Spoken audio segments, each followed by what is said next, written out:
topic. We think that financial institutions need to learn how to demystify social media and use it. Just briefly, Celent is a research and consulting firm. We publish syndicated research centered on the financial industry.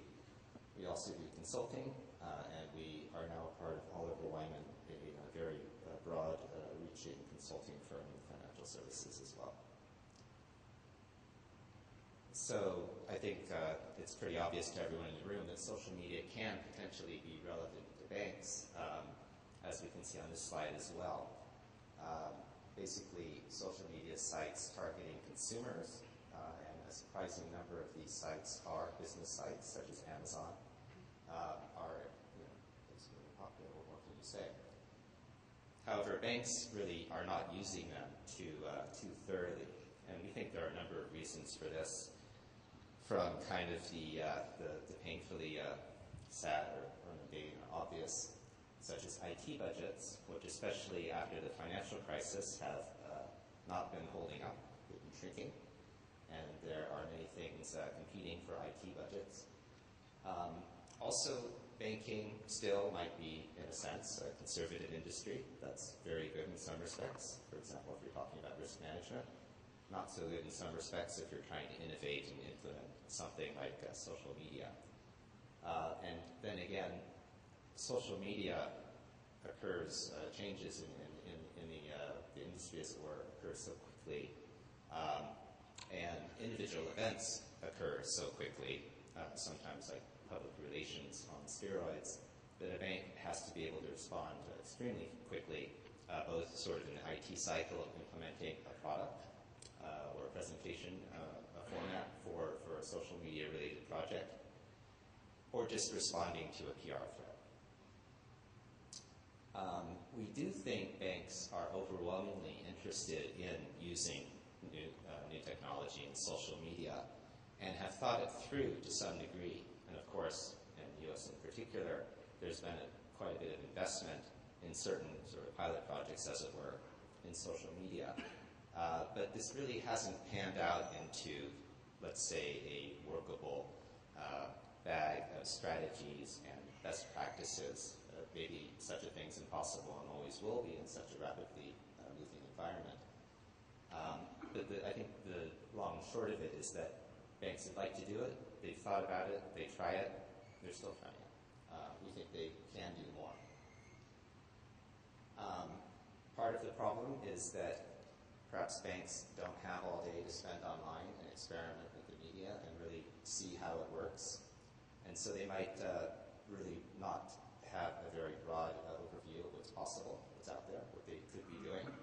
A lot of their initiatives are fairly straightforward. They put up a Facebook page, they put up a Twitter page. Those things are sort of improving with time. They're pretty basic barriers, I suppose, as it were. But I think perhaps the more significant block is banks are finding it difficult to really leverage these types of approaches for business purposes. So for cross-selling, for example, for providing better or faster customer service, for example. We'll also see some case studies later on that are some sort of successful examples of these approaches. But perhaps by and large, banks really aren't wrapping the social media channel or experience into their business strategies to the extent that they could be. Banks certainly have a lot of experience in investing in communications and advertising in various ways. They have mass one-to-many approaches with advertising. They have targeted marketing, often in statements, for example. But what is new to the technology environment or the social environment, I think, globally, is that now consumers also have a voice. And this is occurring within the social framework among social media participants themselves, but it also can be directed at companies or institutions, including financial institutions. And the financial industry actually is seeing quite a bit of this with some consumer backlash against things like high fees, banks that are perceived to be too big, and things of that nature. At any rate, whatever the topic is, definitely the communication is now two-way, and banks are learning how to respond to that opportunity, sometimes a threat. We think they could be doing a lot more to leverage it. To sort of put into a framework a few ways in which banks could work with social media. They can provide Twitter functionality, for example, to call center representatives to deal with customer service in a more sort of a faster, more rapid response, but also a response that's more in tune with the times. They could also use social media for marketing campaigns, basically, bringing traditional marketing approaches to social media, for example.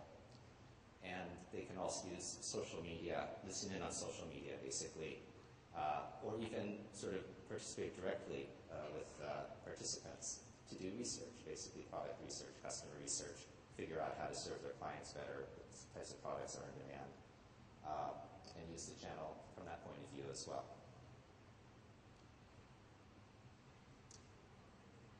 We just sort of took two very big players, as it were, in the social media space, Facebook and Twitter, and compared them. We basically think that Facebook, there are some successful examples, but we basically think it's not necessarily going to be that compelling of an experience for social media users to look at, say, a bank's Facebook page or even register on it. It doesn't mean they're necessarily going to go back to the site. Facebook users tend to be Generation Y. They don't tend to be loyal in terms of financial services they use. Banks have invested a lot of effort and some money into this area, and we don't see a lot of payback in it yet. We're just sort of picking this as an example. It's very prominent. What we do see is that banks can get a definite return in a very simple way, which is if they have a Facebook page, their search engine results are probably going to go up. And that maybe is one of the most solid results from the Facebook experiment in financial services.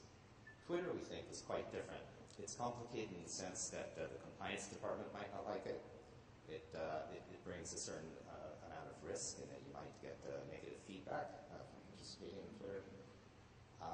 But we think that it really has a lot of potential. We see it being used in very interesting ways, as mentioned, ranging from customer service to active outgoing marketing to product research.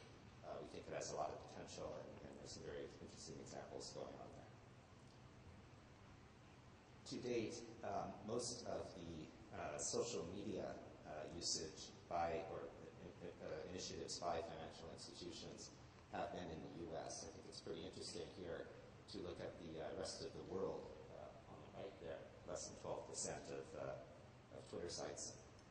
That includes Asia, of course. Clearly, in the years to come, we're going to be seeing a lot of growth in initiatives in this region, as well as other emerging markets.